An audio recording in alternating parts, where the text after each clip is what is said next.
नियम धाब्यावर बसवणाऱ्या कृषी सेवा केंद्रांना कृषी विभागाचा दणका. 8 परवाने निलंबित.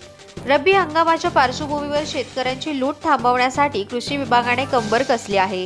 रब्बी हंगाम 2025-26 मध्ये शेतकऱ्यांना गुणवत्तापूर्ण कृषी निविष्ठांचा योग्य दरामध्ये पुरवठा होण्याच्या दृष्टीने जिल्ह्यात तालुकास्तरीय गुण नियंत्रक निरीक्षक आणि भरारी पथक यांच्या मार्फत तपासणी मोहीम हाती घेण्यात आली आहे. या तपासणीत कृषी निविष्ठ विक्रीमध्ये अनियमितता व लिंकिंग आढळून आल्याने जिल्ह्यातील 11 कृषी परवाने निलंबित करण्यात आले आहेत. त्यामध्ये पाथर्डीतील 3 तर कोपरगाव तालुक्यातील 8 परवाने निलंबित करण्यात आल्याची माहिती कोपरगाव तालुका कृषी विभागाचे गुण नियंत्रक निरीक्षक गणेश बिरडवडे यांनी वाढती मागणी व युरिया विक्रीमध्ये होत असलेल्या गैरप्रकाराच्या तक्रारी कृषी विभागास प्राप्त झाल्या होत्या. त्या रोखण्यासाठी तसेच ई-पॉसवरील खत साठा व गोदामातील प्रत्यक्ष साठा यात तफावत आढळून येत होती.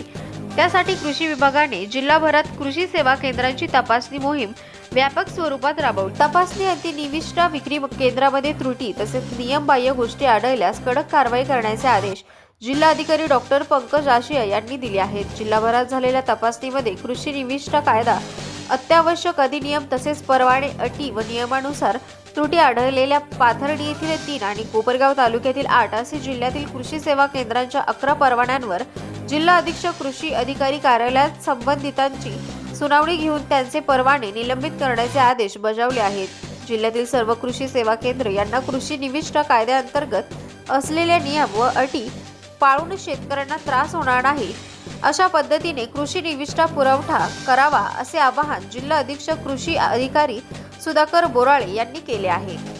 रब्बी 2025-26 याच्या दृष्टिकोनातून आपण जे दुकानांची तपासणी करतो त्यामध्ये कोपरगाव तालुक्यातील एक 5-6 कृषी सेवा केंद्रामध्ये त्रुटी आढळल्या होत्या. त्यापैकी ज्यांनी आपल्याला कागदपत्राची पूर्तता केली नाही असे 4 प्रस्ताव आपण वरती दिलेले होते. त्यानुसार माननीय परवाना अधिकारी जिल्हा अधीक्षक कृषी अधिकारी अहिल्यानगर यांच्या अध्यक्षतेखाली सुनावणी काढण्यात आली. त्यामध्ये ज्या कृषी सेवा केंद्रामध्ये 4 किंवा त्यापेक्षा जास्त त्रुटी असतील तर त्या कृषी सेवा केंद्रावर कडक अशी कारवाई करण्यात आली. त्यापैकी जे धोंडेवाडीचं कृषी सेवा केंद्र होतं कृषी अमोल यांचा जो परवाना आहे तो 1 महिन्यासाठी रद्द करण्यात आला. त्यानंतर कृषी विश्व ॲग्रो सर्व्हिसेस म्हणून जे होतं जवळके त्यांचाही परवाना त्यांचे 3ही परवाने 1 महिन्यासाठी सस्पेंड करण्यात आले, निलंबित करण्यात आले.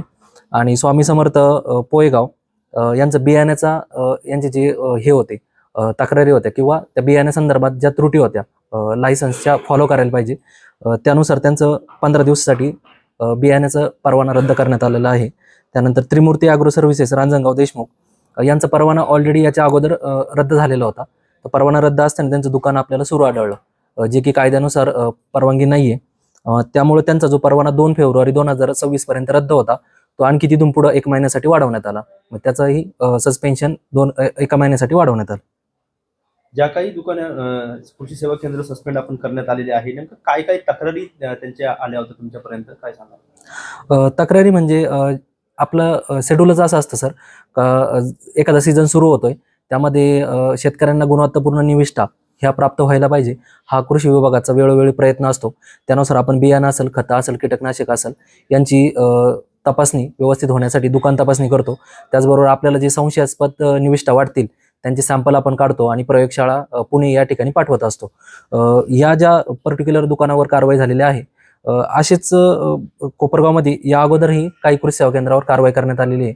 आत्तापर्यंत कोपरगाव तालुक्यात 2025-26 या पूर्ण सीझनमध्ये 20 परवान्यावर कडक कारवाई करण्यात आली.